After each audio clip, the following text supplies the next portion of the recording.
3D printers are awesome.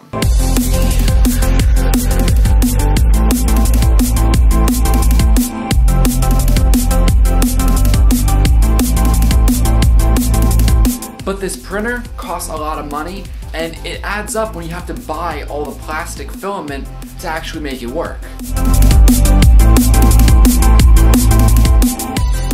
Sure, I'm going to show you my 3D printer, how I use it, and how you can build your own, but I'm also going to be reviewing 3D printed projects to determine if they are worth your filament and your time.